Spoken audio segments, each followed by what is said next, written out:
Mwaramutse muri video iheruka navuze ku gitabo c'umwanditsi Joseph Rugigana General de Brigade n'umusirikare w'u Burundi yari muri sécurité yandadaye bamwe bavuga ngo sécurité erwanye vy'igipolisi n'ivy'igisirikare ntavyo nzi mugabo ari mu bantu nibo bavuga ko yakuye ndadaye ku Kirimba amushikana muri Kamuha n'ivyakurikiye na ukeneye kumenya ivyo nakivuze ko woraba ngaho muri iyo video mperuka gukora. Ikindi gitabo en fait ndiko ndandika igitabo nanje bon ntabwo kirimo ibintu vyinshi nk'ibi vyaba barugigana na Sylvestre ntanwangira mvuge kubera jewe nari umunyeshure niga kuri yo mu Rutovu nta vyinshi nabonye navuyeho ndagenda nta bintu vyinshi nabonye mu bisanzwe ariko ndavuga ivyo nabonye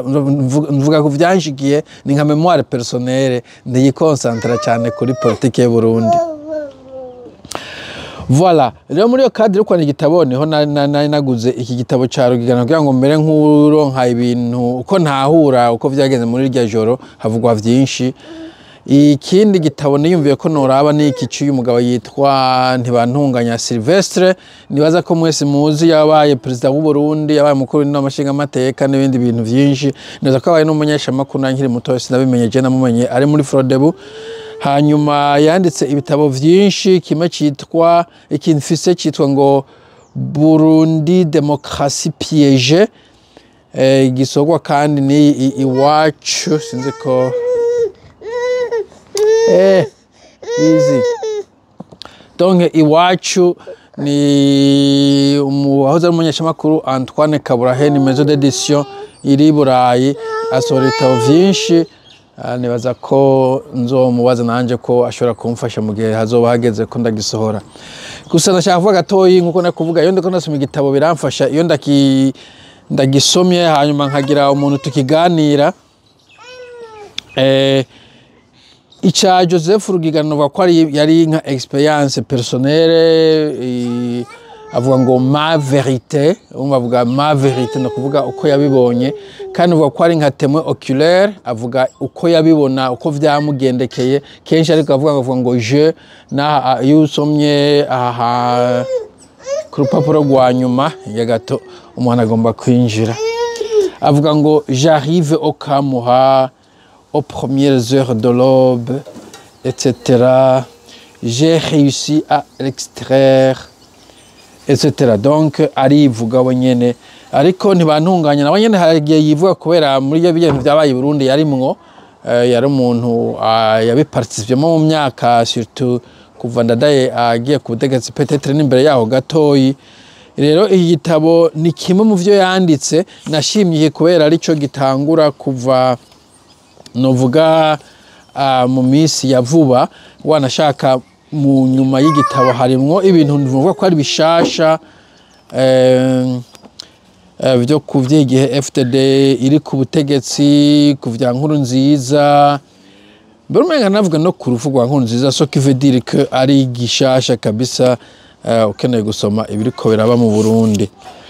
Bo iki novuga ntibantunganje novuga ko ari umuntu w'incabwenge kira ko cyanditswe kivuga ngo Dépôt légal 2019-18 donc si cyakera cyane n'umuntu je novuga ko aciye ubwenge no mu historien ndibaza de formation kandi yabonye ibintu vy'u Burundi ari hafi uri kurabisoma urumva ko kirimo autorité arabaca gatoyi kuri histoire y'u Burundi mugabo gatoyi gato cyane hanyuma agaca asimbukira kuri 3e République ya Pierre Buyoya Jean Baptiste Bagaza yari 1e République donc 3e République aravuga ko cyane kuko nibaza ko ariyo yari activement politiquement active ari nayo ivugwa ko ari nayo irimwo ivya ndadaye azana ko ndadaye nawe yaje kuri 3e République en principe igihe yiyamamaza hari kuri ba Buyoya bashaka kuba Frodebu bayikoze imbere yaho je ne sais pas sinzige exactement Frodebu yatanguriye mugabo officiellement kuvuga ko ari umugambwe wemewe twese turazi ko wemewe kuri Buyoya dans les années 90 gutyo imbere y'amatora juste. Donc naco ni gitabo mbona ko kirimo ibintu tutashobora kumenya nk'ama sinavuga ko yari nk'intambara ko kutumvikana bitaduze cyane ko hagati ya Nyangoma nk'akarorero yagomba ministere runaka mugabo ntibayimuhe kubera imvo canke yindi ivyo arabivugamwo nka Jenda Dasina ntiba ujya mugabo bishe ntaryamira sinigeze ndamumenya imbere yuko bamugira president yaje from nowhere niko novuga mu Cyongereza ntabwo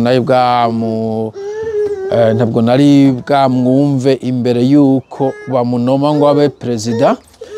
Ikindi kintu igihe Ndadaye agifashe ndimo bamutoreye hariho uwundi mugwi wari mu ntambara bijya bita Paripehutu aribo nibaza ko agiye uhinduka uvamo ba za FNL nibaza ko babankiye ko kumbura ko izo za Paripehutu ariko barondera kunywanisha abarundi. So Paripehutu à l'époque bavuga abantu bitongo ba Karatasi abantu bitwa ba Etienne ou quelque chose Karatasi ko n'umuntu bavuga cyane na Kosani donc ko nayo yidivije mo kubiri umugumu kavuga ati bo twebwe nitwemera abo bantu baje mu Burundi bayitwa ba Frodebu nibihenda abana ariko akaba ngo nabandi bavuga ati turabashigikiye turabe ko hogira changement iba mu Burundi. Bo nivyo vyose arabivugamwo ari ibintu je novuga ko ntarinze ko habaye amatractation entre yo Paripehutu na donc na Frodebu bamwe batayishigikira abandi bayishigikira. Donc nivyo ariko ni igitabo cyo ni kinini nkuko navuze cyo kwarugigana ni kitabo gitoyi cyane amapaje 10 amapaje 140 peut-être ushobora kugisoma ku mugoroba umwe yatakindi ufise ukora ariko iki gitabo cyane bantunganya ni kinini cyane amapaje umuntu avuze angro usubye ko bimwe kumbura ari nk'ama bibliography ariko bishika amajana ndugwe ushizemo za bibliography so umva ni kinini cyane ariko kirimo ubutunzi intellectuel bwinshi cyane historique ko bintu byabaye mu Burundi darizane kuva muri za 87 kuduga hejuru daze 80 kuduga nubwo yanaciyeho gatoyi yanaciye kibi ibyabaye imbere yaho ibyabaye imbere yaho navyo nyene arabivuga ko bitari bike ku byabaye kuri histoire du Burundi. Bo nico nashaka kuvuga ahanini no kwanguraje ko uvyisomera ugiye kuri internet nibaza ko ari mu bantu banditse so no kuvuga muri procedure yo kwandika nasomye uyu Rigagana nasomye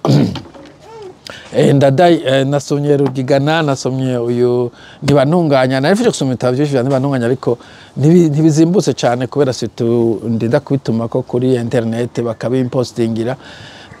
kimwe muri neze gusaba Kabura Hege nari muri space yararimo nuko kumbura yo digitaliza muri Kindle biroroha en fait ku download igitabo kuri Kindle keshi cya kizimbutse ugereranije n'ibitabo byo kuri printinga nta shipping cost ziriko kandi biroroshe kurondera ivyo bishaka research ukagana nka reference vyihuta ndibaza yo wagize neza ivyo abikoze bishoboka sinzi economiquement si c'est viable sinzi ikindi ngiye gusoma ni cha Rukindikiza Gracie Rukindikiza umenga cyo nakibonye kuri Kindle ariko naco nzokirondera ndagisome nibaza ko ari abantu batatu nibaza bafise autorité nini cyane ku bintu byabaye i Burundi Kajugujugu bo nivyo nagira mvuge ibisigaye nzobabwiraho nzoba ngejeje igitabo maze kurangiza manuscrit ndikucanika mu Cyongereza en fait